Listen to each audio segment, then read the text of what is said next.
Hello, everyone. It's good to see/hear, or good to be here again. Thank you so much for joining me. As you know, I'm your host Olaoluwa, and this is the At Home series. And in this series, we're going to be talking about self-discovery, becoming, and I'm going to be sharing a lot from my own personal journey as well. It has been a long time coming, and I'm so excited to be here because I've had this idea ruminating in my heart for a long time. Just thinking about what are the things that had to happen for me to kind of self develop and become confident in who I am. But also, we live in a really loud world right now, and people have lots of labels and lots of noise making. But at the core of everything that's going on, I think it's important for us to find grounding, and especially be at home with ourselves. If we're not going to feel at home anywhere else, we need to make sure that we feel at home with ourselves. So, this episode is all about the origin story, your origin story, where you're coming from. Where you're going is important, and a lot of the time we spend a lot of time thinking about the future, especially if you're young, ambitious, if you have made certain career choices. You're thinking about your future and progression and how you can move forward. But I think it's also important to look at where you're coming from, because where you're coming from can actually tell you a lot about what would be useful on your journey. So think about it this way. In every superhero story, there's an origin story, okay? And the superhero is coming from a place, probably, for example, if you think about Superman, he came from this farmland. His parents were humble people. Well, his adopted parents were humble people, and he was really just coming from a place where he was very much normal until he got to a certain age and he discovered he had these superpowers. And a lot of us don't realize that our origin story is going to teach us a lot about how we will be able to progress and move forward. And so I really wanted to dig deeper in that sense, and talk to you guys about my origin story and where I'm coming from. And hopefully there are a few things in there that you find useful as well. So let's talk about me for a second, my origin story. I think that the time when I was born into my beautiful family was a very interesting time, because my mum always tells me that she was like on the verge of breaking up with my dad. And like, God rest his soul, I'm glad they stayed together and they stuck it through. But she was very much on the verge of kind of leaving that relationship because, for whatever reason, she felt like she didn't want to be in it anymore. And then, in her words, we started getting reckless. And lo and behold, I came out of that recklessness. And there are 11 years between myself and my elder sister, and 9 years between myself and my brother, who is just after my sister. So I've been the baby of the family, and my mum still introduces me as that till this day. Now, at that point in time, my family was actually going through a lot of financial turmoil, and God is so good in that, I was born, and, my dad worked in tech, and he started to really experience a lot of favor and get a lot of job opportunities as an IT consultant, and things started to change. Now, I would say that my origin story isn't common, because I think oftentimes when you hear about, Black, African, migrant, British people who have grown up here, first generation, it's often depicted as like a lot of struggle, a lack of privilege, and a lot of these things. And although there is a lot of that I can relate to, there's also some of that I don't relate to, because I grew up in Milton Keynes. Okay, find that on the map with all their cows and roundabouts. And it also meant that I was like the only Black child in a lot of my classrooms. in a lot of my year groups, and that was really interesting to navigate. It also meant that I got used to feeling different, and to the point where I feel like that happened so much so to the point where I actually don't even notice so much when I happen to be maybe the only black woman in a room of like tech bros, which happens a lot. And I guess that equipped me for who I am and what I do today. Um, Another thing about my origin story is that I have always consistently been labeled a very vocal, chatty individual.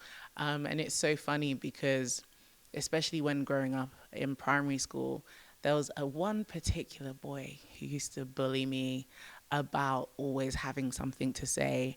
And it's really, really interesting because today I find myself speaking to people. I actually use my oratory skills for my career, for my purpose. And I just imagine that if at those ages, I didn't come out of feeling discouraged because I was so talkative or because I enjoyed getting to know people or asking questions or being curious. I just really wonder if I would be who I am today. So you can see that your origin story, oftentimes, whatever is happening or has happened in that process has very much equipped you for the things that you'll find yourself doing in the fulfillment of your purpose. And I love that. I really, really love that. There are things that you pick up along the way which are good, and there are things that you pick up along the way which are not so good. And I kind of see it as like, your auntie's really big leather bag. In that bag, she has tissues, chewing gum wrappers, maybe a bottle of water, but she's also got an umbrella in there, some hand cream, plasters, paracetamol. And this big, heavy bag is full of all of the stuff that she would find necessary and also not find necessary.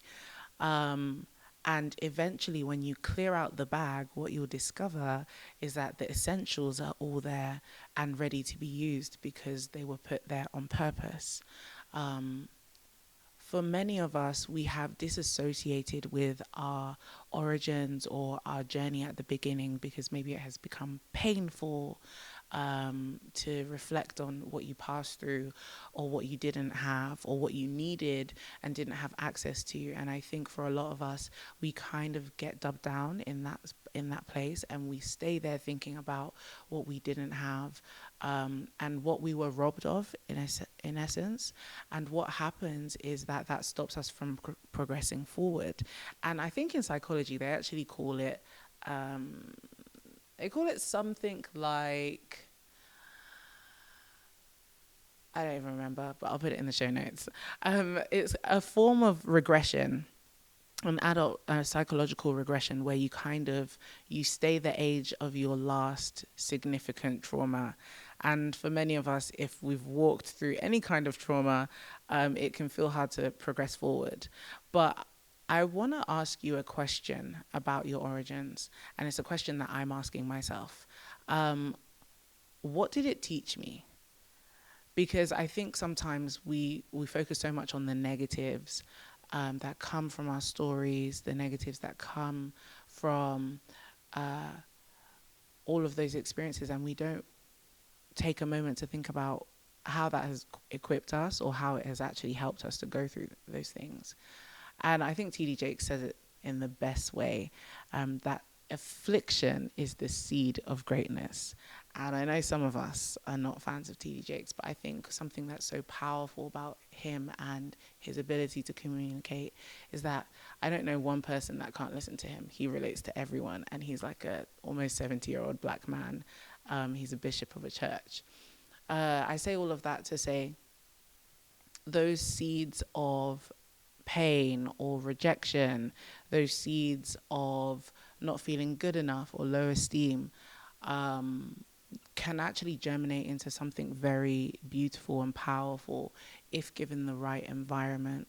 But a lot of the time, the soil of our souls, is muddied with the wrong perspective about those experiences. And I just imagine, if you're Clark Kent and you've got these superpowers and you can like bend things and fly, um, I wonder if he despised his beginnings, if that actually would have affected what he was able to do and who he ended up wanting to save, because so much of Clark Kent's story or Superman's story is related to him saving or um, delivering or making sure that uh, the everyday people who can't defend themselves, that don't have superpowers, the normal individuals are protected from these superhuman threats. And so we need to think about that. Okay, so why is your origin story important? Okay, we've talked about what you can learn from your origin story, what you can grow past with your origin story. But we oftentimes need to unpack why it's important to our journey. And one thing I want to say is that God's intention for you is never for your detriment. God's intention for you is never for your detriment. And actually, what you'll know is that your visible advantage is your origins. Your visible advantage is the things that you learnt on your journey on the come up, the things that hurt you but didn't break you. There's a Mexican saying that they tried to bury us, but they didn't know that we were seeds. And I love that quote because I think that is very much what everybody who is on a self-discovery identity journey is going to discover about themselves. They will discover that the things that they thought would bury them, the things that they thought would end them, are actually the things that helped them manifest and become, germinate and grow. So for some of you, your origin story may bring about a sense of pride. You may be proud of what you were able to experience or privileged to go through. And this is also good. These things are milestones, pointers, and things that we can take education from into our future. One thing I've realized in my becoming journey, my journey to identity, is that the the joys that you take or the pride that you are able to come to from your origin story is very much useful for your storytelling. Like, for example, I'm sat here talking to you about how I was a really talkative little girl, or the fact that I was labeled bossy, and people, my uncle in particular, labeled me his landlord because I always uh, I always ran around talking to him like I paid his rent and his bills.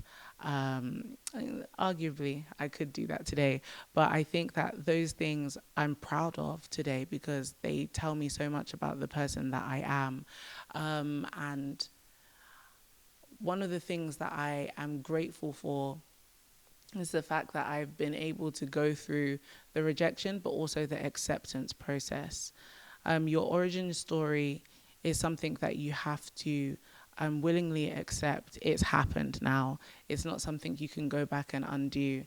And for any of you that are busy thinking about the regret or the pain, I just want you to really look back and know that you survived that. And that's something to be proud of. That's something to almost beat your chest and say, wow, like I did that. Like I was able to pass through that. And it's important.